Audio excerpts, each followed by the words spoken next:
Okay, so these are the items what you'll need when you first get started on your heart topper.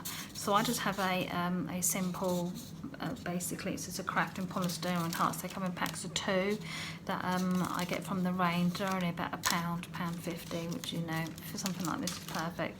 I use a small, I don't use the really tiny ones. I prefer to use this size instead of the larger ones, because if this is going to go on a 4-inch cake or a 5-inch cake or even a 6, it's a perfect size by the time you finish decorating it. If you get a larger one, it looks too top heavy for the cake. So just so that you can see the sizes here, there, it's about 10.5 centimeters in the width going across here, and then in the height, as you can see, it's about 10 centimeters, just to give you an idea, and you can see the shape that we have for it there. Okay, so that can go away there because we don't need those anymore. Also, you'll need a little bit of Trex or Crisco, as some people use it in the country come from, some corn flour, as you can see here, that I need, especially in the warmer temperatures. I find it's easier to use that than the icing sugar because it tends to get quite sticky. Then I have a cutting wheel, as you can see here, or just a knife. Then I have some people use for cake pops. I use these because it's food safe to go in your cake. And then we have a florist wire. There's this 18 width that we have here. So what you need to do is you need to pierce a hole here to begin with, so that it's directly in here.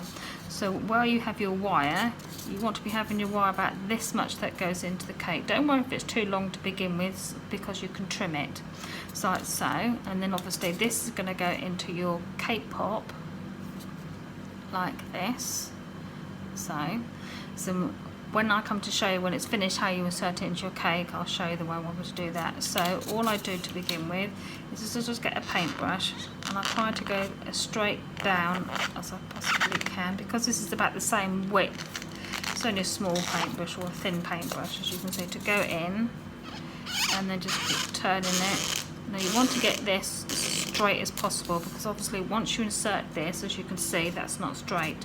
If you insert this into your cake, that's how your heart's going to look when you put it on. So what we do is just try and get that a bit more straight, which is like that, which is perfect. Here, so I just say perfect, and it's not. I just don't do that like that.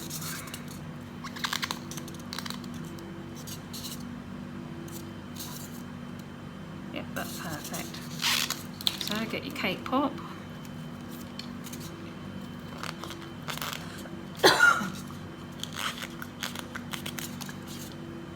See, that's straight.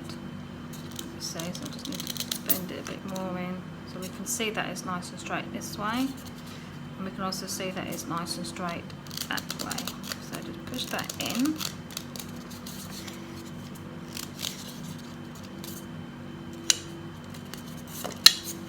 Like so, and then in goes your wire, and you want to try and push that in a bit further if you can. It's getting quite tough down there as we're going in, but not to worry, that's what I'll do. I'll just cut that bit.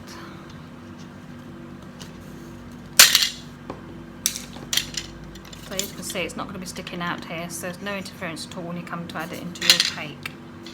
So this is going to come out in and out all the time, so what you could do is either put a bit of icing down here or paste to keep it still, but I don't bother that until I need to come and do the cake. So that's the basics to start with. So the next stage is you want to make sure that your cake pop is stuck into the heart topper. So with the glue gun, apply a little bit of the glue around that area there. Then with the cold water, dip your finger into it, and then just tap it round the cake pop stick so it's nice and secure. So we do a light covering of Trex.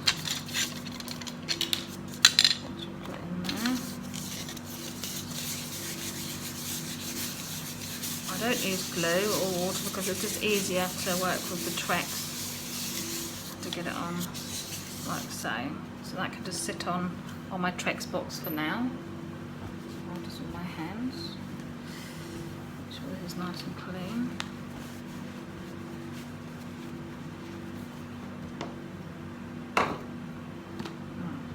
I use Saracino, or Saracino, some people might say it, because I prefer this because it doesn't dry out so quickly.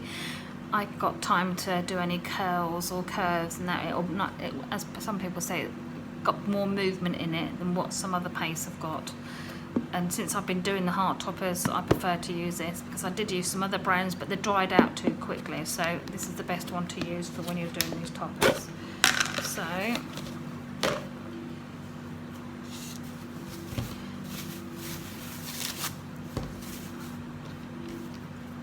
have your paste, just warm it up as much as you can, so not obviously too sticky because of the weather at the moment. A bit too much there.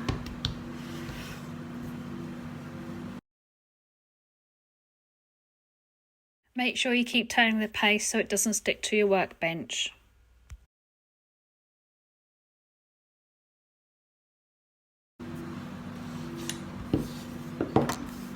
Okay.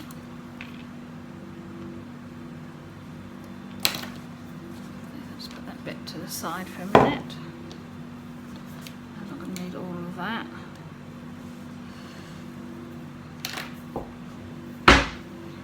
A good tip when you're first getting it on is just have a cutter so you can rest it on there. Just place it on like so.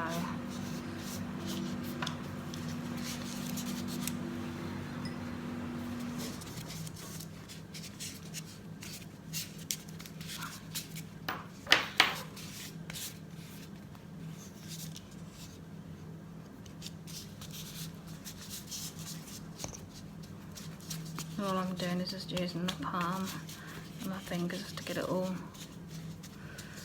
shaped in. So just trim your bottom.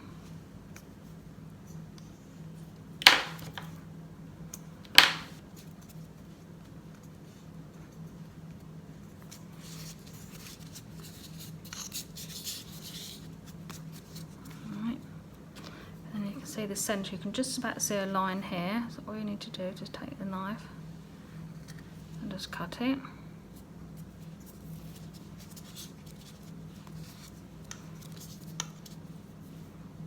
There's that bit there.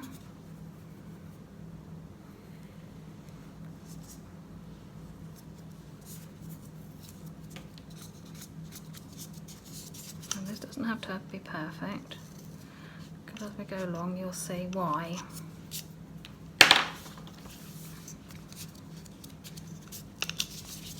So there's the first half to begin with.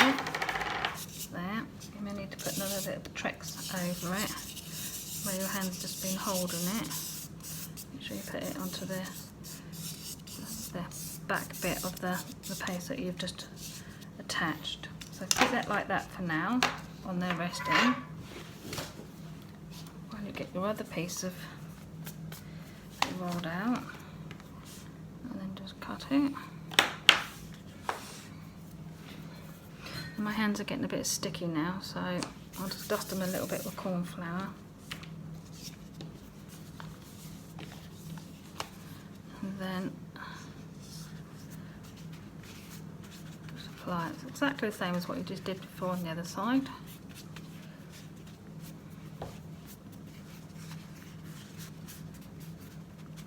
See where your line is, so just pinch it around there like so.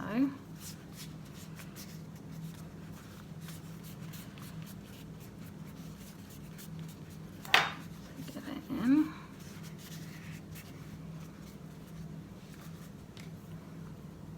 Trim around the base again. Pinch it in.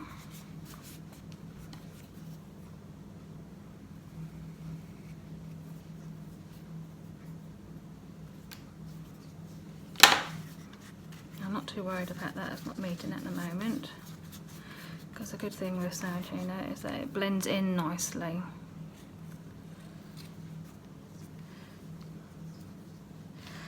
Just trim that out there.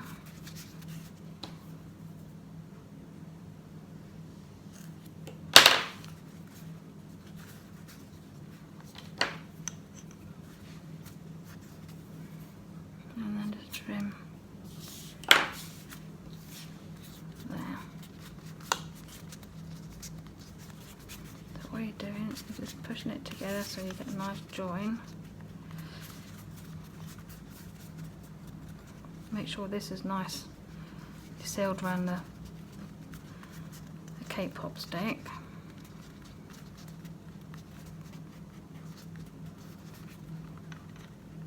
Just see I've got an air bubble there, so do that.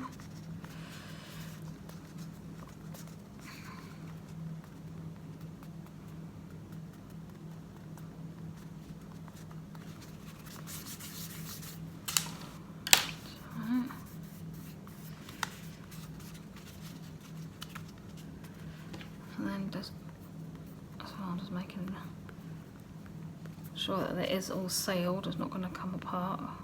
It's dried a bit more and you're working on it.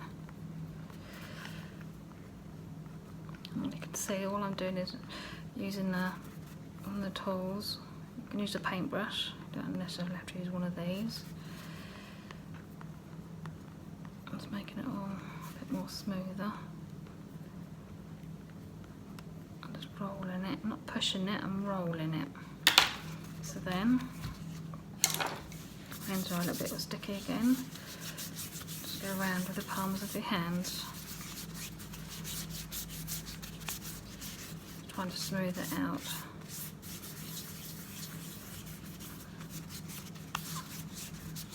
So I'm not too worried at this stage if it's not looking absolutely perfectly smooth, because you're going to be covering it. But it's just to get the base layer on to begin with ready. And I can just see here.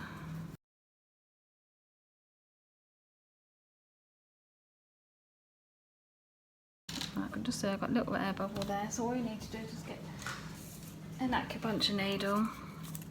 These are the smaller ones, but we have some bigger ones when these ones run out. I'll get these off eBay, the cheapest chips as people say. And then just smooth it out.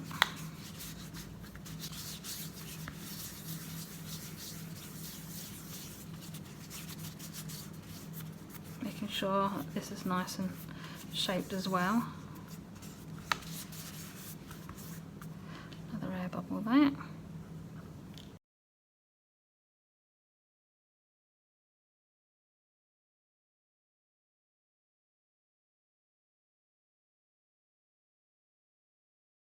And there we have the topper to begin with. There's no obvious, like, you know, massive dents. Doesn't matter if you've got a little bit of a, it's not perfectly smooth, because it's all going to get hidden anyway. But you just need to get the basic bit on first so you can start it, because this needs to dry for 24 hours before you can start applying your ruffles to it. So there's the first bit done. Let's pop your wire in it. And if you haven't already got a large hole in here from doing bits and bobs, all you need to do is just, I normally get a brush and push it in, wiggle it around a little bit, so that can just go in. And just gently push down, you don't need to push down all the way. And just let it rest on here upright, ready for you to, when it's dry, it's ready for you, so you can start decorating on it. And so just put that away to the side for 24 hours and that'll be ready for you to use.